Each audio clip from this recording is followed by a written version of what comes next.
Kaya lang, sobra naman yung mga sinasabi niya sa akin. Bakit kailangan niyang, hindi niya ako kinausap. Basta gumawa siya ng video at malamang yun nga binayaran siya. Binayaran siya para sirain ako. Pero hindi niya alam. Magandang araw po sa inyo lahat mga amigo. Kumusta po ang bawat isa? Nandito po tayo sa pinapagawa nating bahay at umuulan po sa labas kanina. Ngayon ginawa ko ay nagpahinga ako dito tapos naglilinis-linis sila Billy at naghahalaman doon. Ngayon po ako naman ay nagpapahinga-hinga muna. At ayan, umuulan na naman.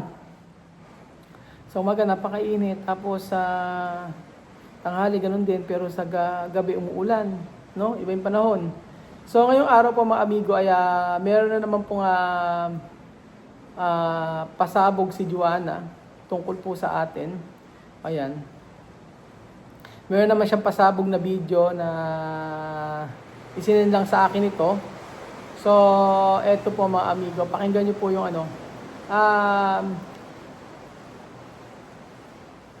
siyempre, ang mapapakinggan niyo po ay eto po yung ginawa ni ayan. Ito ko sa inyo mga amigo. Kaya nga po sasabihin ko sa inyo na ganun pala, na ganyan pala na meron palang yan pala yung sinasabi sa akin ni Tia Mame at ni Sandra na magiging problema ko pagka umuwi ng Pilipinas si Joanna at si Wesley. So eto na nga po yun. Buti na nga lang po nakauwi na sila. At least wala ako kahit magkukuda pa siya, siraan man niya ako, kahit na siraan niya ako, walang katotohanan, walang katotohanan yung mga sinasabi niya, sige lang, pero sasagutin natin ito. Total, nagtahimik lang ako, ayoko magsalita na ng mga ginawa niya dito sa Pilipinas, pero tingnan niyo po, ako pa po ang masama sa lahat ng mga sinabi niya. So, ito po yung video. Ayan, pakinggan niyo po, pakinggan niyo. Sabi niya ay, Yo le digo, en Gabón yo no conoces a nadie aquí. Mándame dinero, yo voy a ir en Guinea. Yo quiero ir en Guinea. sa Gabon daw, wala raw siyang kakilala doon. Diba? Wala raw siyang kakilala sa Gabon. Ano ba si Obiang? Ano ba si Raisa? Ano ba yung nanay niya? Ano ba yung, ano ba sila, ano ba yung lolo ni Bambino? Sino ba si Darlene pa, di ba? Sino sasabihin niya wala siyang kakilala sa Gabon? Tapos sinabi niya na, Raul, padalan mo ako ng pera. Yan, padalan mo ako ng pera, sabi niya, dito. No me quiere mandar dinero. Sabi niya, Raul, padalan mo ako ng pera. Tapos sabi niya dito, ayaw niya akong padala ng pera. Ayaw niya akong padala ng pera. Sabi niya ganun. Sige. Yo no conozco a nada. Yo vivo mal aquí. Yo tengo amiga. Yo tengo amiga ahí. Yo conoces mucha gente. Pero aquí en Gabón, yo no conozco a nadie. Sabi, sa Guinea marami daw siyang friend, marami daw siyang kaibigan, marami daw siyang kakilala. Pero daw sa Gabon, wala daw siyang kakilala. Yun ang sabi niya. Yo no conozco a nadie. Yo le he dicho, mándame solamente 250,000. Sabi niya, yun. Yo Sabi niya ay padalan mo lang ako ng 250,000. Sa kanila siguro mga 27 o 26,000, ganon. Diba, nilalang niya yon. Pero, ang sahod sa kanila sa isang buwan, kagaya ni Obiang, 3,500 pesos lang. Diba? Padalan mo ako, ganon. So mamaya, ipapaliwanag ko sa inyo. Pero alam niyo na to con mis familia, con mis niños en Guinea.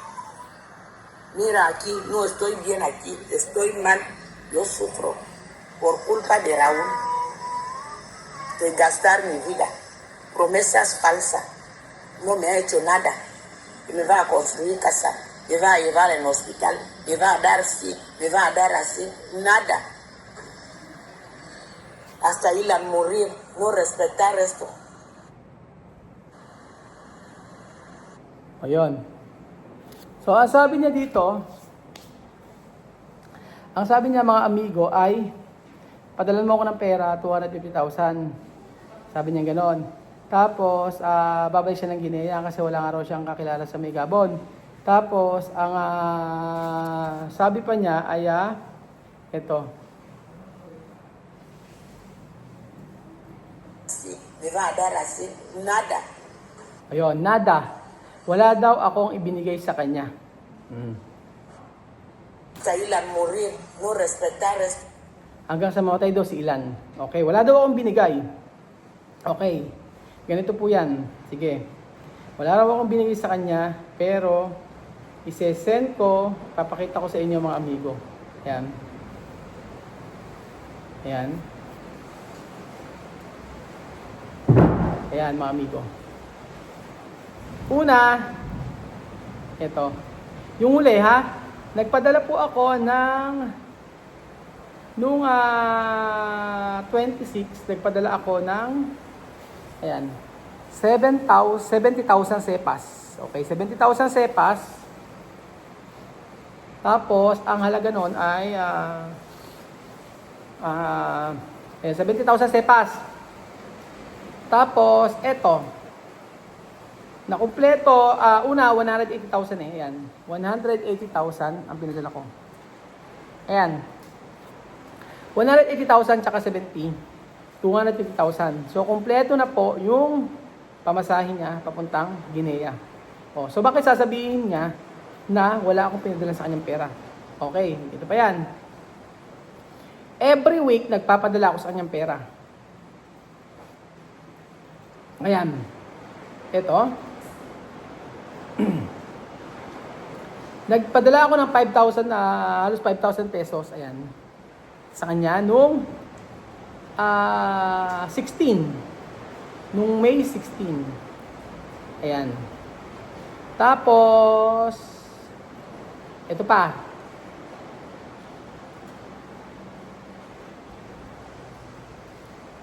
Okay. Nagpadala uli ako. Ayan. Ayan nakalagay. Ayan. Nakalagay yung date dito. Ayan po. Oh. May 10, nagpadala pa rin po ako ng 5,000 pesos. May 10. 10, 11, 12, 13, 14, 15, 16. 6 days lang nagpadala uli ako. Okay. Tapos, eto. Yung May 10, 2 beses pala ako nagpadala. Oo. Padala ko this 4,000. Oh, bali 9,000. 9,000. Ayan. O, ayan. May 10, pares yan. Oh. May 10, nagpadala ko. Ayan po. Padala ko sa kanya pera. O, ayan. Wala pang dalawang beses ako nagpadala, ha? O, ayan. Tapos,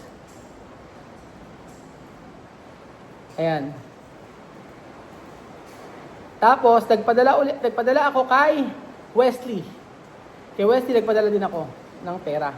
O, kasi, that time, ay, wala pa siyang, wala pa siya. O. Tapos, nung May 2, malaking pinadala ko ng May 2. Pinadala ko isa. Wait. May 2, pinadala ko 5,000. 5,000 negate. Ayan, pakita ko sa inyo. Ayan. Ayan. O, yun. Tapos, may pinadala pa ako sa kanyang ayan.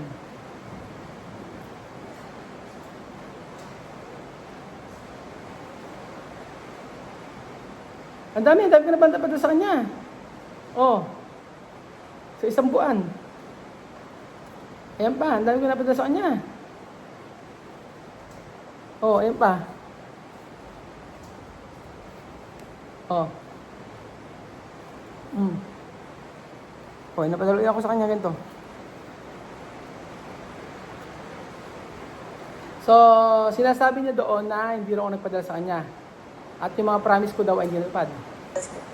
Eh, yung pagpapadala na sa kanya na weekly, and then meron pang 2 beses sa isang linggo. Ano ba yun?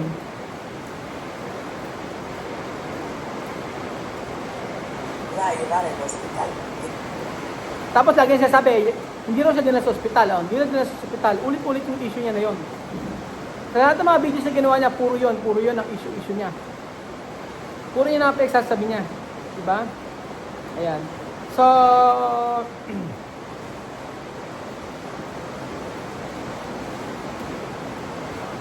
sabi ko nga, buti na lang, nagtatago ako ng mga, hindi ako nagdi-delete ng mga resibo, yung mga ganyan-ganyan. Kasi, mahirap na. At least ito magagamit natin na yung kasinungalingan niya na hindi ko daw siya pinadala ng pera. O, di ba? So, napakalaking kasinungalingan na hindi ako nagpadala ng pera sa kanya. At alam niyo ba, yung 25,000 na ipinadala ko, yung 180,000 plus basta 180,000 tsaka yung 70,000, kung di ako nagkakamali, yung pera na yon ay galing kay Kylie. Opo, kasi si Kylie meron siyang pera, nakisuyo lang ako sa kanya. Kung hindi kay Kylie, kay Chuchay, basta nakisuyo lang ako sa kanilang dalawa. Ganon. Kaya hindi masasabi na hindi ko sila, nakinawawa ko sila din sa Maya Gabon. Sobrang dami na nabigay sa kanila. Ganon. And then unang-una, hindi ko sila obligasyon. Pangalawa, hindi siya tumupad sa usapan. Hindi siya tumupad sa usapan na pag-iwan si Wes ito para pag-aralin. So, mainam na rin po na hindi niya tinuwad yung usapan. Kasi kapag po ginawa niya ay iniwan niya si Wes dito, habang buhay ako magdurusa sa kanya. Kasi ang gagawin niya, gagamitin niya si Wesley para makakuha ng pera sa akin. At yung po ang totoo. Napakarami. Nung dito siya sa Pilipinas, nung nandito siya sa Pilipinas, napakaraming naubos na pera sa kanila. Pero wala problema sa akin yun. Ang dami niyang naubos sa pera. At sabi ko nga, walang problema sa akin. Kaya lang, sobra naman yung mga sinasabi niya sa akin. Bakit kailangan niyang, hindi niya ako kinausap. Basta gumawa siya ng video at malamang yun nga binayaran siya. Binayaran siya para sirain ako. Pero hindi niya alam hanggang kailan. Diba? Hanggang kailan niya ako gaganunin. Walang problema sa akin. Pero nakilala ko na yung tunay niyang ugali. Diba? Nakilala ko na yung tunay niyang ugali. At kahit kailan, hindi siya makakaapak din sa Pilipinas. Kung may tutulong sa kanya sa Pilipinas, okay. Diba? Kung may tutulong sa kanya sa Pilipinas, okay. Pero, walang gagawa nun. Sinong gagawa nun? Diba? Kaya sabi ko nga po sa inyo, tinulungan mo na lahat, pero ginawan ka pa ng problema. So, ang layo-layo niya sa pamilya ni Tia Mami. Tia Mami nakauwi doon, walang sinabi sa akin hindi maganda. Kasi, sincere yung pagtulong ko sa kanila. Pero ito si Juana, dahil sa pera, dahil sa ibibigay sa kanila, di ba? Nagawa niya na maniwala sa susol at gumawa ng video laban sa akin. Pero yung mga video na ginagawa niya, ulit-ulit lang naman. Kesyo, hindi din na sa ospital. Kesyo, hindi ko pa yung promise. Oo. Kahit sabihin mo na, kahit sabihin natin na hindi ko tinupad yung promise ko, wala siya magagawa doon. Mas malala nga siya eh. Hindi niya, yung promise niya, yung pangako niya na naiiwan si Wesley, hindi niya iniwan dito eh. Diba? Ano pa yung pangako niya na uuwi din siya agad, hindi naman niya tinupad. Ano ba ang pinag-uugatan nito? Nang hindi niya na lang nakuha ang gusto niya, hindi na makapunta sa France, hindi na makapunta sa France, at kung ano, hindi siya makapunta, at hindi niya makakuha ng bahay, yun na, diba? Sabi ko nga ano yung ilalaban niya sa akin doon? Kakasuhan niya ako na hindi merong isang tao na nag-promise, hindi binigay sa akin yung promise ko. Di ba? Kahit umuwi siya ng Pilipinas, ala siyang ano sa akin, ala siyang maikakaso sa akin. Ano gagawin niya? Anong niya sa akin? Di ba? Lahat ng videos nandoon.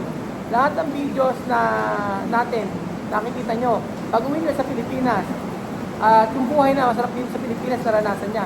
Walang gumawa sa kanila noon. Diba? At inisisi niya ako sa paghihirap niya ngayon. Bakit? Nung nasa may Equatorial Guinea, di ba siya naghirap? Parehas lang naman. Parehas lang sila. Kung hindi siya naghihirap doon, bakit yung anak niya pinagtatrabaho niya, pinagkakarwash niya, di ba? Tama bang magkarwash yung bata? May edad. O, di ba? Kaya nga sabi ko nga, ito, nag-upload siya ng mga videos laban sa akin. Pero sasagutin ko lahat yan. Kasi karapatan ko na ipagtanggol naman yung sarili ko. Na alam nyo ang lahat ng katotohanan. So, yun po mga amigo, at least nalaman nyo po yung mga pinagagawa po ni Joanna sa akin. Pero sabi ko nga po, i-explain ko lang yung sarili ko. Papaliwanag ko lang po sa inyo. Pero kayo na po ang musga. At nakita nyo po sa lahat ng videos, lahat po ng mga ginawa natin. Na lahat po ng ito ay purong pagtulong po para sa kanila. Pero hindi nyo na-appreciate at sinira nyo yung pagkakaibigan namin.